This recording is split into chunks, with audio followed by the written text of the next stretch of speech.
In Fortran, arrays are a built-in data structure in the language.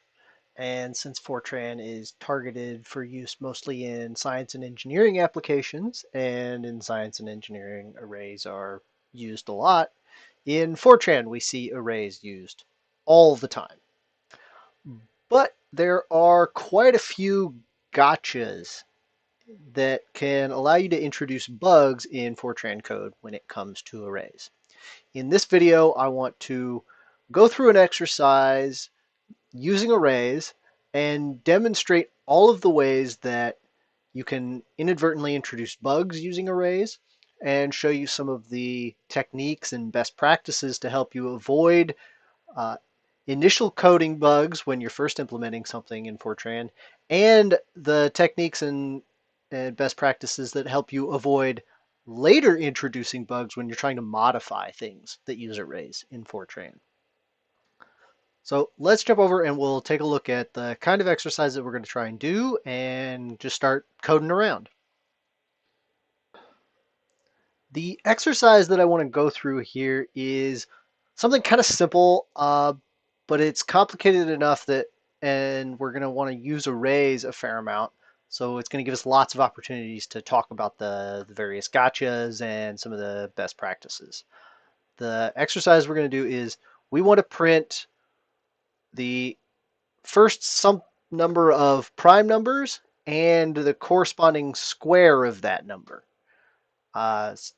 Relatively straightforward and simple exercise, but we're going to use arrays a lot to do this, and that gives us lots of opportunities to show the different errors that you can introduce.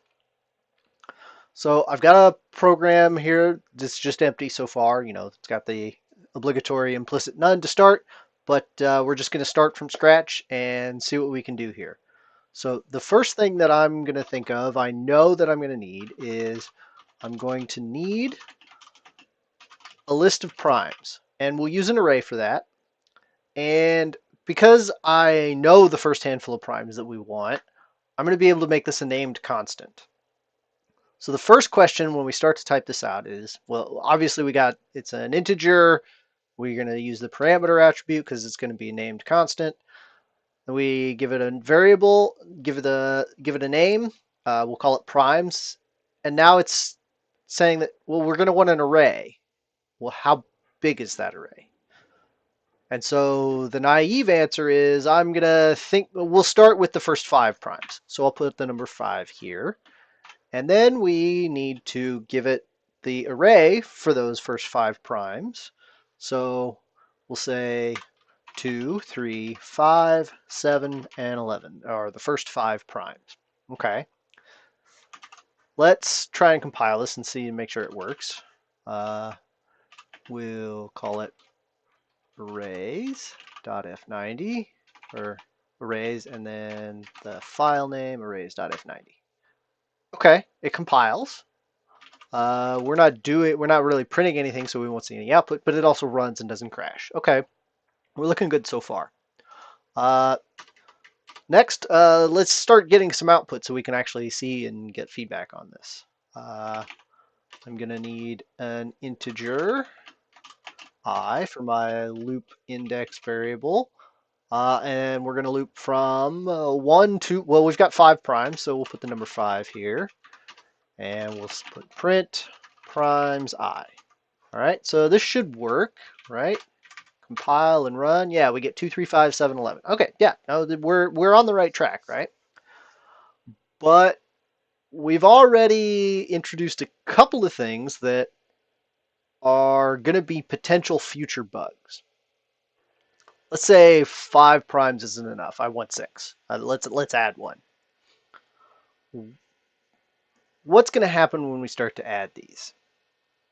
Well, the first thing I'm going to do is I'm going to go, oh, well, I just need to add a number into this array, right?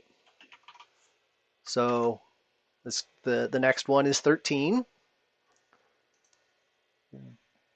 But is this going to work?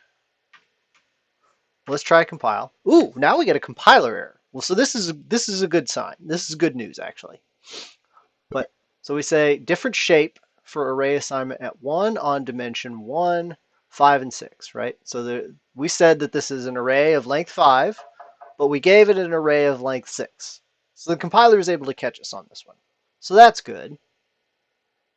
And then we get a follow-on error because this declaration wasn't right. But at any rate, so we see what happened here is we actually repeated a vital piece of information.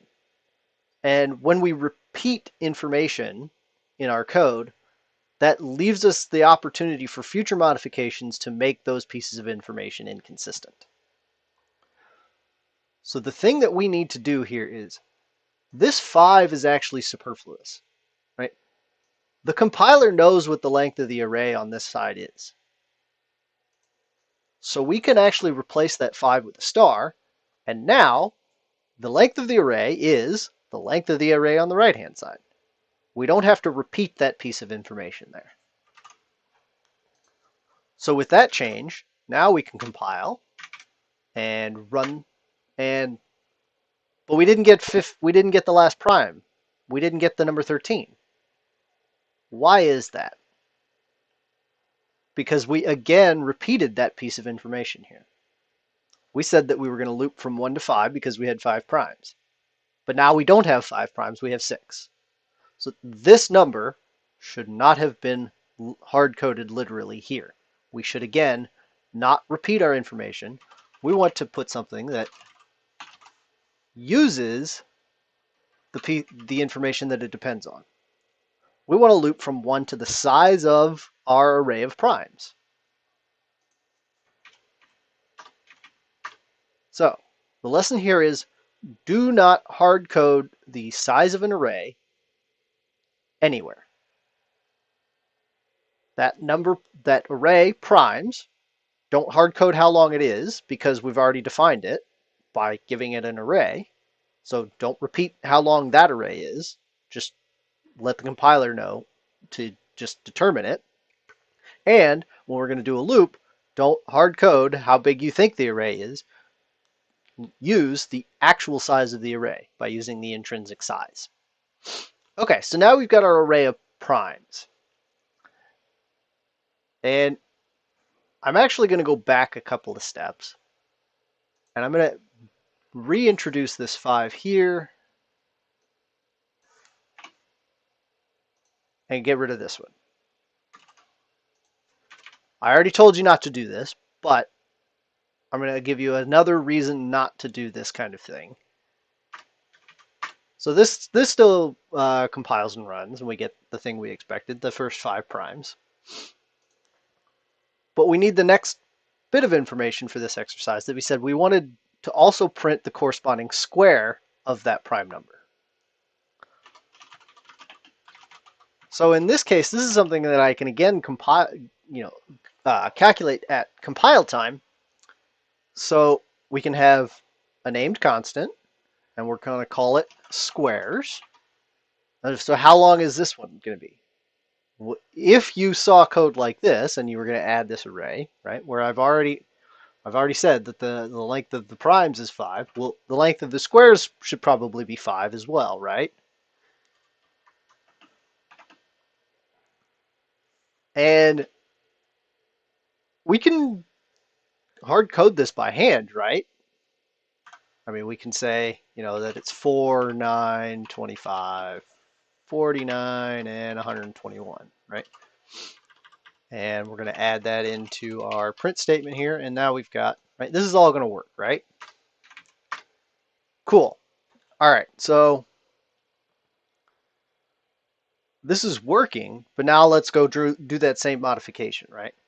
We want to add our 6th prime. We want to say, oh, well, let's go ahead and stick 13 in here. Now we've already seen that, it's going to yell at me here when we do this, right?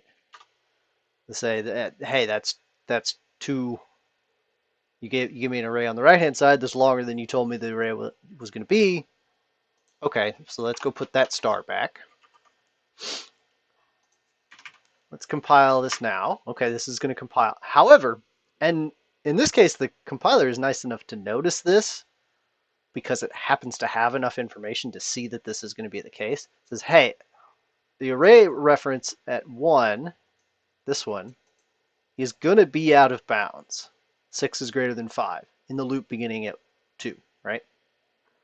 We're looping over the size of primes, but squares is still length 5, right? So what's going to happen when we run this?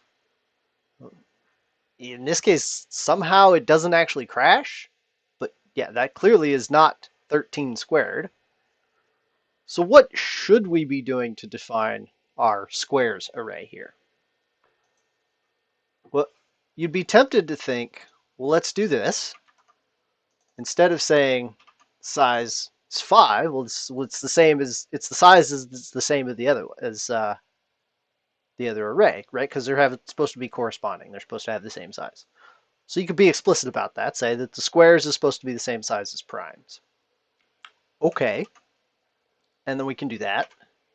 And then when we compile, it says, hey, the sizes are different. Okay, that's true. And then we could again then, add the square of 13, but you can see I already made a mistake. And then when you run it, you go, wait, but the square of 13 isn't 121, right? We shouldn't be hard coding this array. What we should be doing is calculating the squares based on the primes. And in fact, we can do this very easily by just saying the squares are the primes squared. This will work just fine. Cool. So now we've added the number 13 into our array of primes, and now we've got the squares. They're all corresponding. They're all the same size. But there is an aspect in which this is now repeated, because the thing on the right-hand side does already have the same size as primes. This is an array expression. It's going to be the same length as the array that's used in it. So we can actually replace this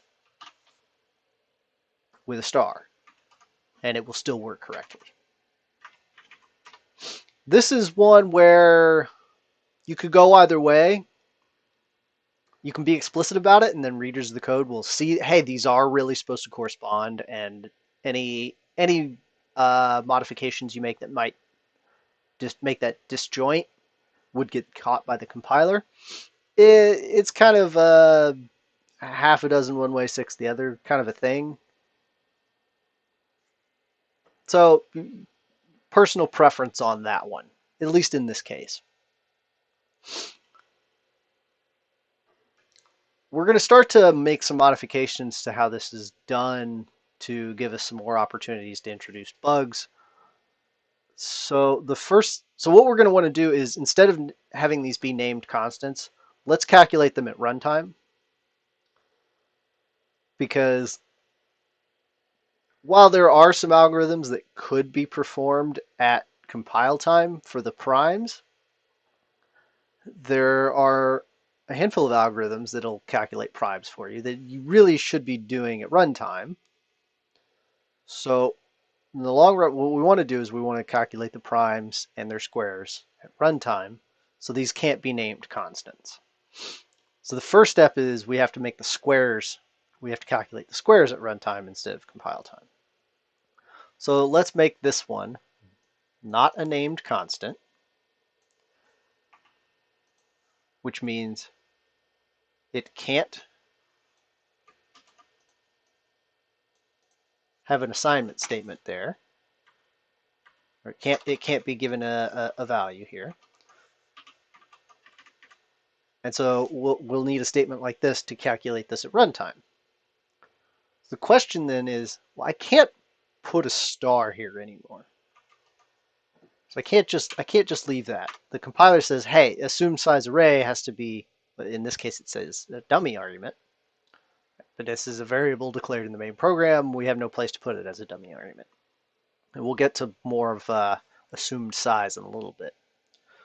But so what should this be? Well, we had the opportunity to say this.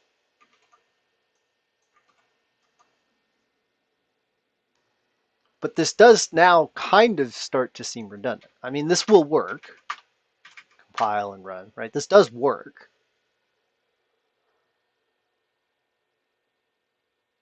But what happens, and we'll see why we can't do this in a little bit for real, but when we make this calculated at runtime, we're not going to know how big it is. And so this declaration won't actually work.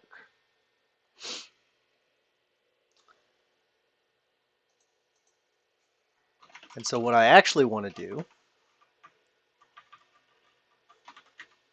is make this allocatable deferred length. This still works. I'm going to undo that and leave it there so that we can see what happens when we try and take the next step, why we wanted to do this. All right, so next we're going to use some algorithm to calculate the primes at runtime. It's a function, we'll call it get primes, and it's going to take how many primes do you want?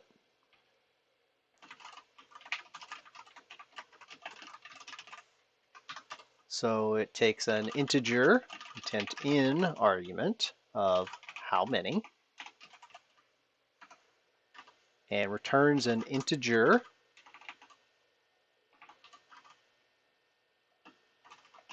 array primes of how long. We can actually use this argument. We can say we want the length of the primes to be that number long. And what I'm actually going to do is, I'm not going to bother to go through the process of coding up an algorithm to calculate prime numbers. I'm just going to say that we have a number of known primes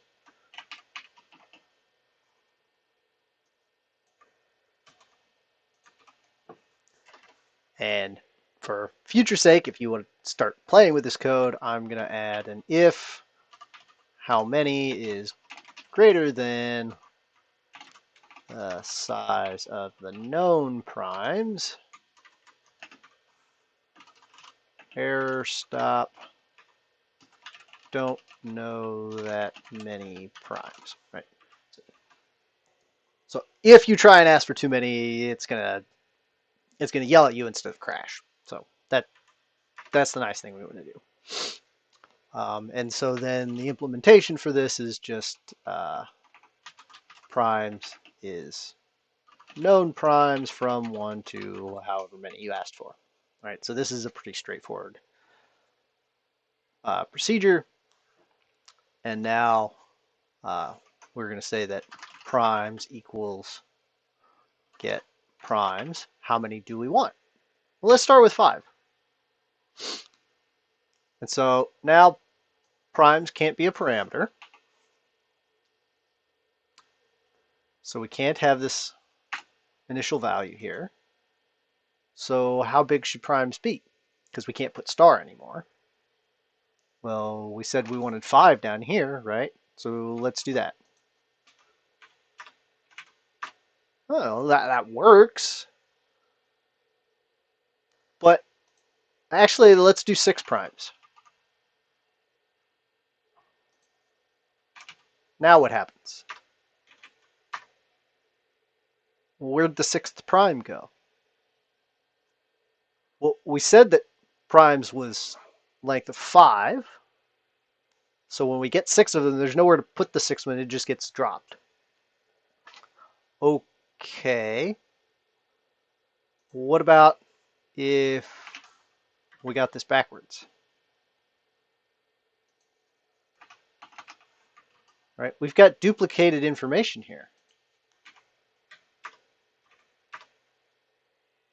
I didn't get a 6th prime, even though my array is 6 long. Right? So this is another place where you end up with potentially duplicated information. Now we could say size of primes here. And that will work. And everything is working again. But what I really want to do is, this is generally not necessarily considered best practice. For some technical reasons, mostly having to do with underlying implementations that the compiler has to do about where is it going to store this array, etc. If this starts to get long, there's a potential for things to go wrong. So really best practice is to make this allocatable deferred length again, and this will work. However, now there's something a little funny going on. This function returns an allocatable array and then assigns it to something that is explicit size. So that's a little funny. So what we really want to do is we want this one to be allocatable so that things make sense, and we'll say that we want 5 primes here. Okay, so now we're getting, at least we're going to get back to consistency, except explicit shaped array with non-constant bounds at 1. At compile time, it doesn't know how long primes is going to be. So when it sees this declaration, this is not valid anymore. We can't do this anymore. So we have to make this one allocatable as well.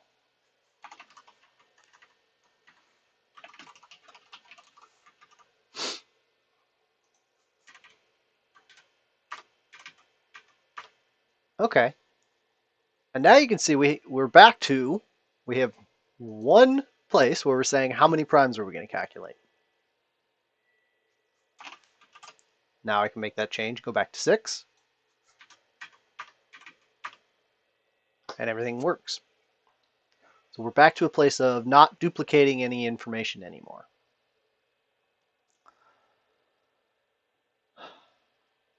Now, let's look at this, and this is something that we probably ought to be able to put into its own procedure. I'm going to call it subroutine print corresponding.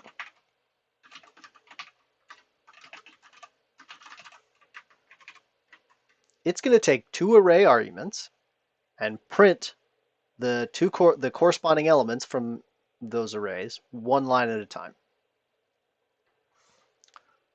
So it takes an array, intent in, x, which is how big?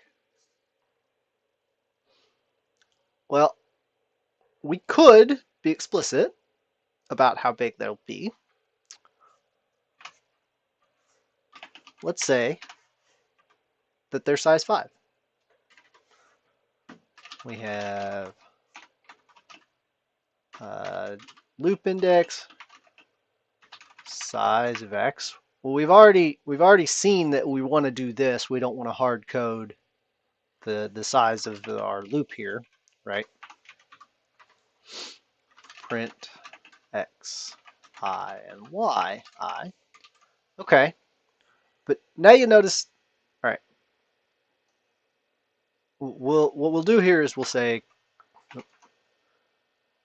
call print corresponding primes and squares. This will compile and run, but I only get 5 of the primes printed. Why is that? At first glance, you'd think, well, this should say that the argument that's passed must have 5 elements. That is not what that means in Fortran. What that means is that it triggers something called element-wise association. Given an array, it will associate 5 elements starting with the first one. In fact, I can be a little goofy about this. I can give it 1 element of the array, and it still does that. There's an even trickier thing that I can do. I can give it the second element of the array. And now it's getting the 5 elements starting from the second one. This is a place that is rife for the possibility of bugs. Don't do this. Do not use explicit size array arguments. So what's the next option?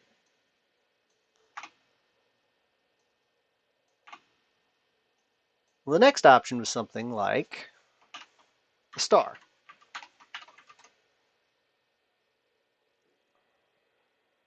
But now you'll see why we can't do this either. What happens when I try and compile this? The upper bound in the last dimension must appear in the reference to the assumed size array x at 1. When we say assumed size here, the compiler doesn't know how long it is. We have to do something to tell it how many, because that information doesn't get carried along. So we could just say 5 here. This will compile and run. But we've just moved where our assumption about how long the array is going to be actually is. We are now making an assumption about how long this array is going to be. It's actually 6 long, but we only printed the first 5. So assumed size isn't going to work. And we're actually missing a piece of information here that we'd like to be able to say. That y should be the same size as x. Right? What happens if I give the first 5 here, and we loop over 6? It actually does it, but you'd think it's probably not supposed to, right? That element-wise association thing happens again.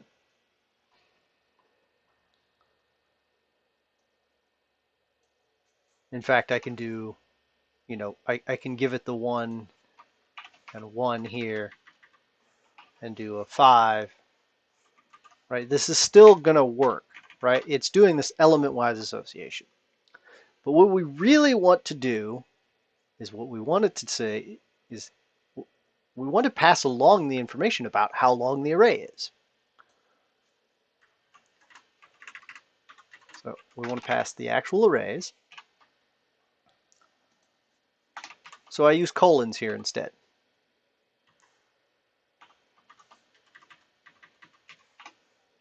Now we can say size of x. This is assumed shape instead of assumed size. And now this works again. But we are still missing that one thing that we wanted to be able to say. We wanted to say that x and y have to be the same size. We could say that y is the same size as x.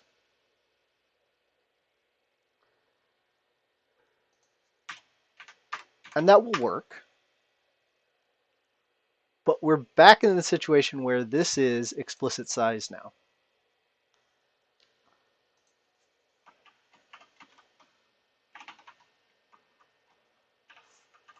Let's say I don't give it enough. Where did 33 come from? They're mismatched. That's not the right size. We get this element-wise association, right? If I run it again, you ought to expect this to be completely random. It's just going off the end of the array and finding whatever happens to be in memory there.